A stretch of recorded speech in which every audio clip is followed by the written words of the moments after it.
ନବରଙ୍ଗପୁର ସହରରେ ଦୁଇ ଗୋଷ୍ଠୀ ମୁହାଁମୁହିଁ ହୋଇ ଛୁରାମାଡ଼ରେ ଜଣେ ନାବାଳକର ମୃତ୍ୟୁ ଘଟିଥିବା ସୂଚନା ମିଳିଛି।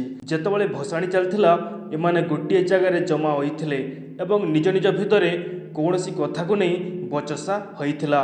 ବଚସା ହେବା ପରେ ଦୁଇ ଗୋଷ୍ଠୀ ମଧ୍ୟରେ ଗଣ୍ଡଗୋଳ ବଢ଼ିଥିଲା ଏବଂ ଗଣ୍ଡଗୋଳ ବଢ଼ିବା ସମୟରେ ଦୁଇ ଜଣ ନାବାଳକ କିରଣ ଯାଦବ ଏବଂ କେଦାର ହରିଜନଙ୍କ ଉପରେ ଆକ୍ରମଣ ହୋଇଥିଲା।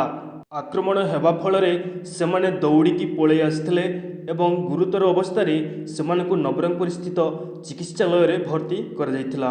ତେବେ ନାବାଳକ କିରଣ ଯାଦବଙ୍କ ଆଇସିୟୁରେ ଚିକିତ୍ସା ଚାଲୁଥିବା ସମୟରେ ମୃତ୍ୟୁ ଘଟିଛି।